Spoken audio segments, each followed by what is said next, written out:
Donc nous sommes samedi 28 mars 2026. Il s'est passé hier, vendredi 27 mars, au Burkina Faso, quelque chose euh, d'assez important à remarquer, et qui était le vote à l'Assemblée, jusque-là législative de la transition, le vote d'une charte de la révolution, en remplacement justement d'une charte jusque-là appelée charte de la transition depuis 2022, n'est-ce pas? Cette charte a été modifiée depuis 2022 en 2024, puis maintenant en 2026. Donc il n'est même plus une modification, mais enfin, c'est pas une simple modification. C'est pour cela que j'aimerais bien m'y arrêter pour soulever un paradoxe, pour analyser un paradoxe, et pour l'aggraver aussi, ce paradoxe, pour l'approfondir, n'est-ce pas? C'est-à-dire pour le faire ressortir, euh, afin que chacun le remarque. Ce paradoxe, c'est lequel? Le paradoxe de la politique actuelle d'Ibrahim Traoré, c'est quoi? C'est que c'est une politique qui, d'une part, une politique, on ne peut pas en douter, une politique volontariste. On peut dire une politique de la réussite qui vise la réussite, à réussir, à vaincre le terrorisme, si ce n'est l'impérialisme, une politique de la victoire.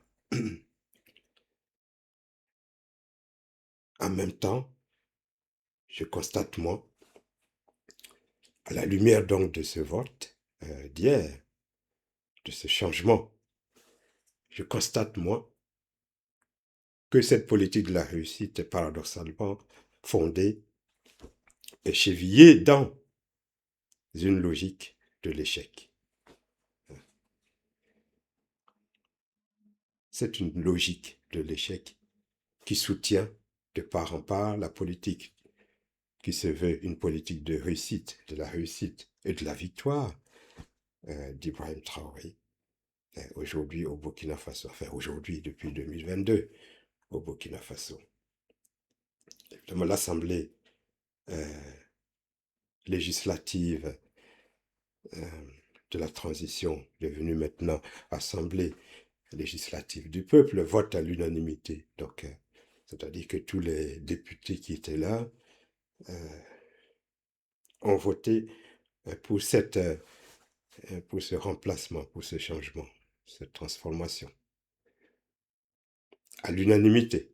Donc à croire que le peuple burkinabé est d'une seule voix et sans débat, est d'accord, serait d'accord, sans contradiction possible, avec cette idée de remplacer la charte de la transition, qui voulait dire quelque chose, c'est une transition, donc ça veut dire qu'on allait, depuis le coup d'État de 2022, eh ben, vers un État constitutionnel, qu'on allait un jour retrouver à les institutions, la constitution du Burkina Faso. Ben, apparemment, cela n'est pas impossible encore, cela est toujours le cas, mais sauf que au lieu d'une transition, c'est d'une révolution qu'il s'agit. Alors les bases, les prémices de cette révolution, on le sait, c'est depuis un an, presque un an, jour pour jour aujourd'hui, à 3 jours près, puisque c'était le 1er avril 2025, l'année dernière, que le président, le capitaine Ibrahim Traoré, avait dit qu'on n'était pas en démocratie, mais en révolution. Et que, alors, étant dans une révolution, on ne pouvait pas faire ce qu'on veut et dire ce qu'on veut. Autrement dit, pas de liberté d'expression. Et il demandait de citer un seul pays qui s'est développé euh, dans la démocratie. Autrement dit, sans passer par une révolution, n'est-ce pas? Euh, donc cette théorie, finalement, politique, qui est une absurdité, enfin, qui est à la base de ce changement, de ce vote à l'Assemblée hier, encore une fois. Donc, on sait très bien que, je dis bien une absurdité parce que c'est pas vrai, euh, qu'il n'y ait pas, à la fois, pas d'État qui se soit développé dans dans la démocratie, autrement dit, sans passer par une révolution. À l'inverse, je dirais qu'il y a aussi des États qui ont fait des révolutions, mais sans aboutir à la démocratie. J'en cite deux comme ça. Ce sont en même temps deux États qui sont de son camp, à Ibrahim Traoré, son camp idéologique aujourd'hui. La Russie, n'est-ce pas? La Russie a fait une révolution, mais euh, contrairement à ce que dit Ibrahim Traoré, que la démocratie n'est que l'aboutissement finalement de la révolution, la Russie a fait une révolution. Euh, Elle n'est pas aujourd'hui une démocratie pour autant, n'est-ce pas? Deuxième exemple, c'est ce que nous avons sous les yeux, euh, c'est l'Iran. Hein. L'Iran des gardiens de la révolution aujourd'hui, sous les bombes des Américains et d'Israël, a fait une révolution, la révolution islamique en 1979. C'était pas pour aboutir à une démocratie, à la démocratie, non. Ça veut dire quoi? Ça veut dire que, en tout cas, si pour Ibrahim Traoré, c'est ce que j'appelle une absurdité, là encore, euh, insupportable. Ça veut dire que là, il y aurait une chronologie politique que pour avoir faire une démocratie, ben, il faut passer par une révolution. Il faut d'abord faire une révolution pour ensuite arriver à la démocratie. Cela est vrai, à cette condition que il faut que déjà dans la révolution, il y ait des valeurs, que les valeurs de la révolution, n'est-ce pas, soient aussi les valeurs, des valeurs démocratiques, n'est-ce pas? Si déjà dans la révolution, il n'y a rien de démocratique, je ne sais pas, on ne sait pas par quel miracle, par quelle magie, hein, par quel charlatanisme, encore une fois, on pourrait passer d'une révolution antidémocratique à la démocratie comme aboutissement qui serait là, l'aboutissement, comme dit Ibrahim Traoré, de la révolution. La preuve, voilà, l'Iran, oui. Le but de la révolution islamique, dites bien islamique, c'était pas la démocratie. Et l'Iran n'a jamais été une démocratie jusqu'à aujourd'hui, n'est-ce pas? Autrement dit, pour que cela soit vrai, pour pouvoir passer d'une révolution à la démocratie, et passer donc d'une révolution et aboutir à la démocratie, il faut que ce soit euh, les valeurs de la démocratie elle-même qui président à la révolution. La Révolution française de 1789 comportait déjà des valeurs démocratiques, d'égalité, de liberté. Euh, Encore que cette révolution, là aussi, n'ait pas abouti immédiatement à la démocratie. La première République française de 1792 n'était pas une démocratie, n'est-ce pas? C'était une république. Là encore, vous voyez, c'est euh, la possibilité que une république ne soit pas une démocratie, n'est-ce pas? Euh, Parce que souvent, ou des fois, on pense que c'est la même chose. Donc la première république française était caractérisée par la terreur, hein, à l'issue de la révolution de 1789, qui était une révolution, hein, je rappelle encore une fois, sans effusion de sang. Il n'y a pas de coup de feu de tiré. C'était des intellectuels, des philosophes, trois ou quatre, qui ont, par leurs arguments, euh, euh, insufflé, inspiré cette révolution autour des valeurs d'égalité et de liberté, finalement de justice, n'est-ce pas? Donc, pour que on puisse passer d'une révolution qui aboutisse à la démocratie, ou dans la démocratie, il faut qu'il y ait parenté, il faut qu'il y ait un lien de parenté, j'allais dire, il faut qu'il y ait proximité entre les valeurs, sinon identité, entre les valeurs de la révolution et celles de la démocratie. Ce n'est pas le cas. Ce n'est pas le cas, n'est-ce pas, de la révolution populaire progressiste d'Ibrahim Traoré. Puisqu'il le dit lui-même, nous sommes en révolution et donc tout n'est pas permis. Autrement dit, on ne peut pas, on peut pas s'exprimer, dire et faire ce qu'on veut. C'est ce que dit, pas de liberté d'expression. Et en effet, il n'y en a pas. Alors comment est-ce qu'on va un jour, et puisqu'on parle de charte de la révolution qui se terminerait, à laquelle on mettrait fin à cette révolution, pour faire des élections, donc pour passer à la démocratie, enfin du moins électorale, euh, comment est-ce que euh, euh, si la liberté d'expression n'est pas une valeur de la révolution d'aujourd'hui, de la RPP, comment est-ce que bizarrement euh, on va, on va rompre avec la bonne révolution pour passer dans une démocratie qui n'est pas la bienvenue aujourd'hui sous la révolution, la RPP. La RPP. Euh, Cela annonce justement encore toute la logique de l'échec, n'est-ce pas? Ça voudra dire quoi? Ça voudra dire que la révolution, la bonne révolution aura échoué. On aura constaté l'échec de la révolution, de la RPP, euh, n'est-ce pas? Donc, qui obligerait à abandonner cette révolution pour passer à la démocratie, n'est-ce pas?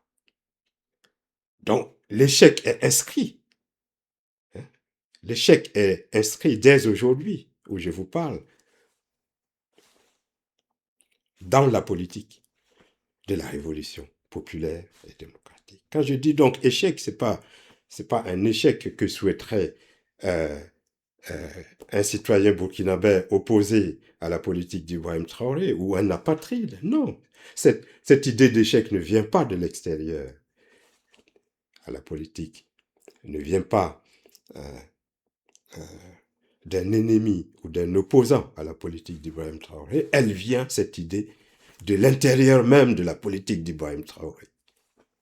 Parce que le jour que vous allez abandonner votre révolution populaire progressiste pour passer à la mauvaise démocratie dont vous ne voulez pas aujourd'hui, à la mauvaise démocratie et à ses valeurs, donc liberté d'expression, droits humains, que vous bafouez en enlevant des gens, vous aurez avoué l'échec de votre révolution, n'est-ce pas?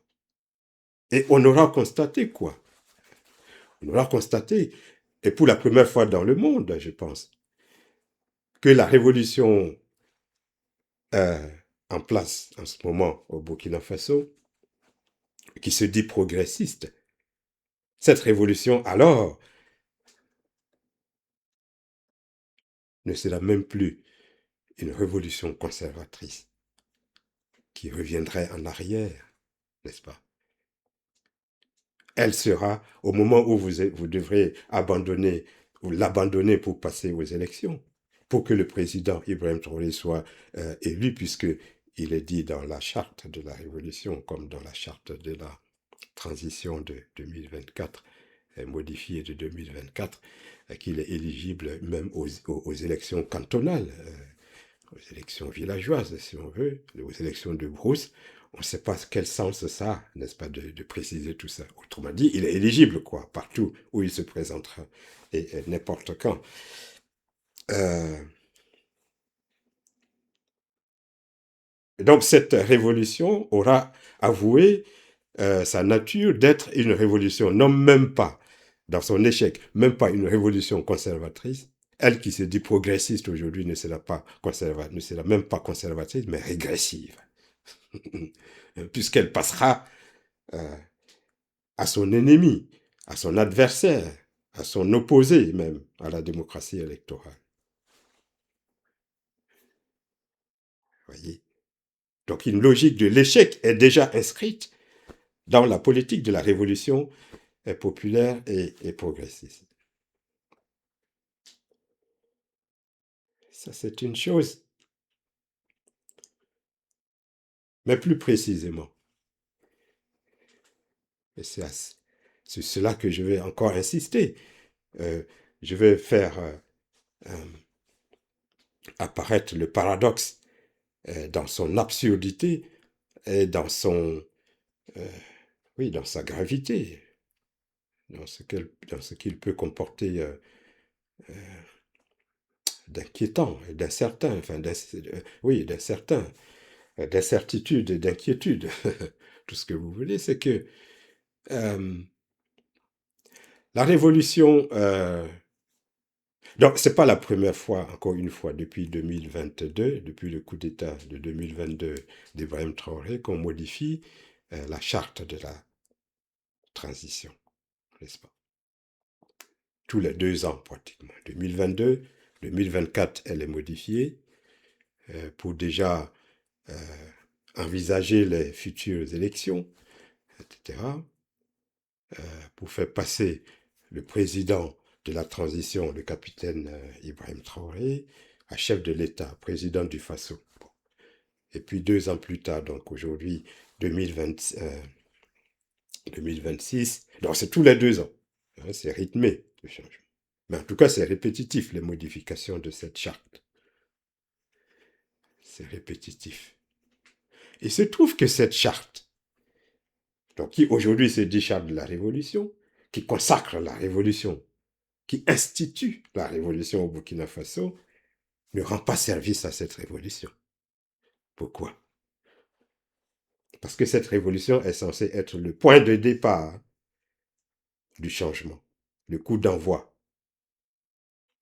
le moteur même du changement de toute la politique au Burkina Faso, y compris dans la lutte contre le terrorisme, n'est-ce pas? C'est cette révolution d'Ibrahim Traoré qui est censée être le commencement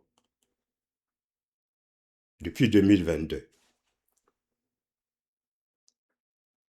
Or, on constate, par ces nombreuses retouches,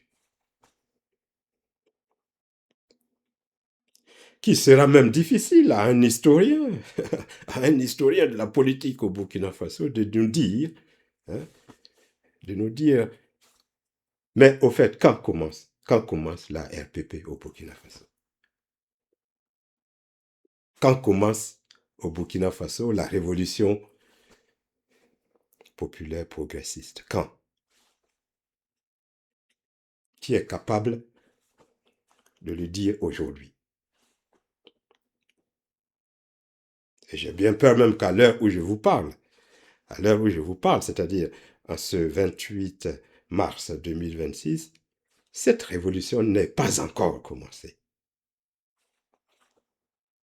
Elle n'a pas encore commencé. Alors elle est censée être le commencement, même, le moteur. Hein, ce qui ferait démarrer l'origine de toute politique de changement, de toute nouvelle politique de changement et de victoire contre le terrorisme. Elle est censée avoir commencé en 2022 avec le coup d'État. Mais en 2022, avec le coup d'État, qui parlait de révolution? Personne. Elle n'a pas commencé en 2022. En 2022, dans la charte de 2022, non. Après les assises, non, on ne parlait pas de révolution. Donc cette révolution, cette RPP n'a pas commencé en 2022. En 2024 non plus, on ne parlait pas. Lorsque la charte de la transition a été modifiée le 25 mai 2024, il n'était pas non plus question de révolution.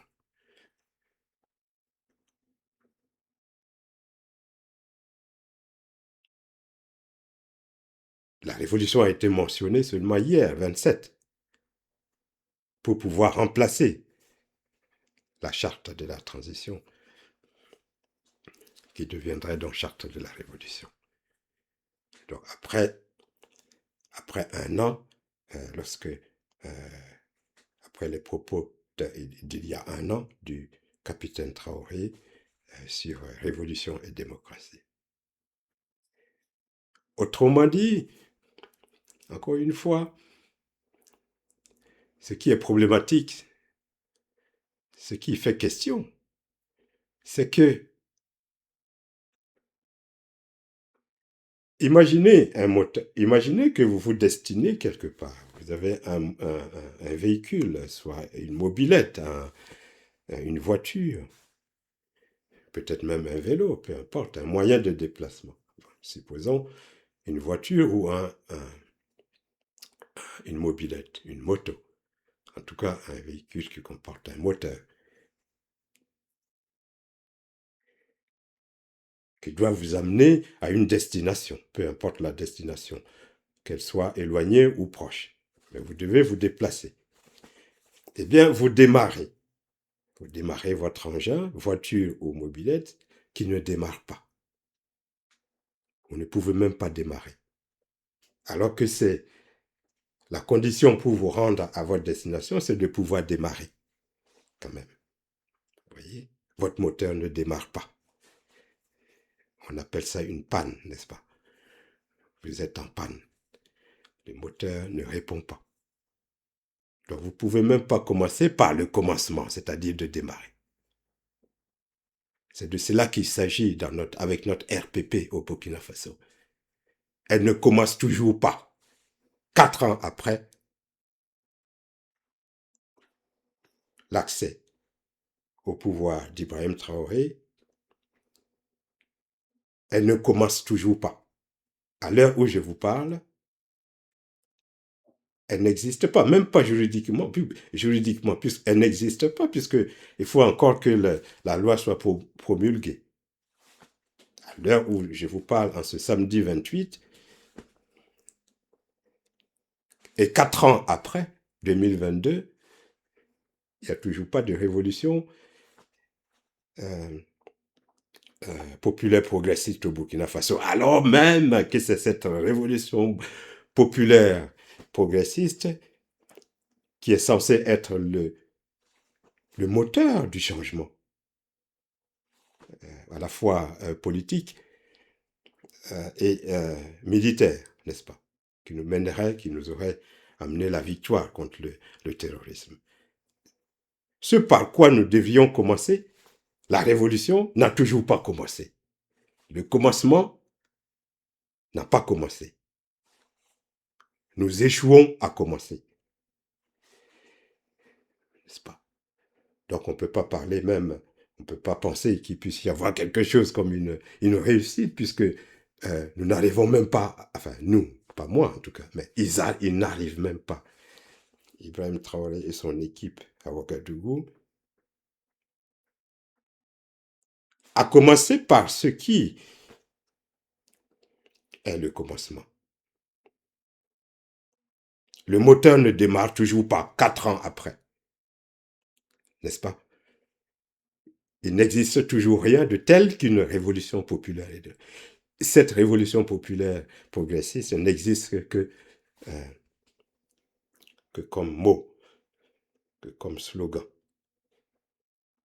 Même pas, je dis bien, même pas juridiquement, elle n'existe pas. Ni juridiquement, ni factuellement, elle n'existe pas. Et c'est pourtant elle qui est censée nous... C'est elle qui constitue toute la politique d'Ibrahim Traoré. Mais 4 ans après, elle n'existe toujours pas. Le commencement ne commence pas. Comme révolution, elle devrait marquer le point de départ de toute la politique d'Ibrahim Traoré. Quitte à échouer, peu importe, mais à s'annoncer, au moins dès le départ, comme révolution. 4 ans après, elle n'arrive toujours pas à commencer. Ce que j'appelle logique de l'échec, c'est être dans l'incapacité de commencer même. C'est pas une action. L'échec, c'est pas une action qui n'aurait pas abouti. Mais c'est être dans l'incapacité même de commencer l'action qui pouvait réussir ou échouer. Et donc la révolution populaire progressiste n'arrive même pas à commencer. Et elle n'a toujours pas commencé, 4 ans après. Alors comment une telle politique pourrait réussir?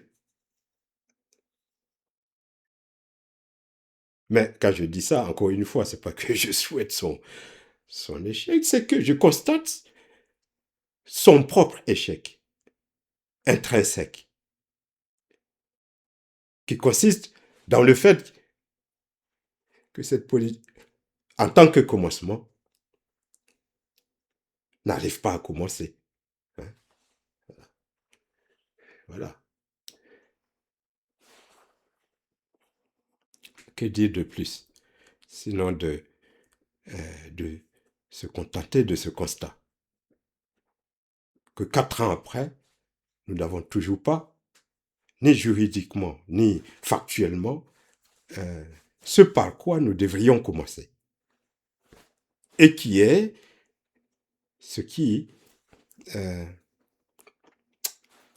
déclenche, ce qui à la fois guide aussi toute la politique de réussite de ce gouvernement. Donc, voici une politique qui se dit de réussite, une politique, j'allais dire, bagarreuse contre l'impérialisme, contre le terrorisme, mais qui a du mal à commencer, qui a du mal à se nommer même. Même s'il y a une pléthore de nominations. Voilà, on change de nom, on s'est contenté jusque-là de changer de nom. Assemblée nationale, assemblée non, législative qui devient Assemblée du peuple. On a nommé des choses, sans doute. Mais la seule chose qu'on est incapable de nommer et de commencer, c'est le commencement lui-même. Le commencement lui-même. Cette révolution populaire. Autrement dit, le commencement euh, n'arrête pas d'arriver. Hein. Ce par quoi on devrait commencer échoue à arriver, échoue à commencer, à être commencé. Hein. Le commencement s'attarde. Hein, alors qu'il devrait être immédiat, n'est-ce pas? Mais il s'attarde. On n'a toujours pas commencé au Burkina Faso, la révolution populaire. C'est ça que je voulais vous faire, c'est ça que je voulais partager avec vous, euh, afin que vous poursuiviez la réflexion. Euh, mais c'est une réaction à chaud. On aura évidemment, comme sur tous les autres sujets, l'occasion d'y revenir. Mais ce que je vous dis là, ça paraît anodin, n'est-ce pas? Mais à la réflexion, vous voyez dans quelle absurdité, euh, nous sommes. Et que ce soit cet ensemble d'absurdités qui constitue en fait en quelque sorte ce que j'appelais la philosophie politique d'Ibrahim Traoré, c'est cet ensemble d'absurdités qui constitue en fait la politique du Burkina Faso et que suivent euh,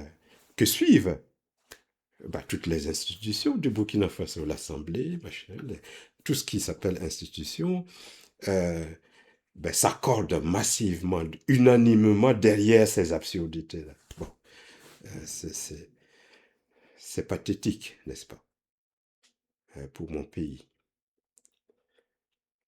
Eh bien, je vous souhaite beaucoup de courage et à bientôt.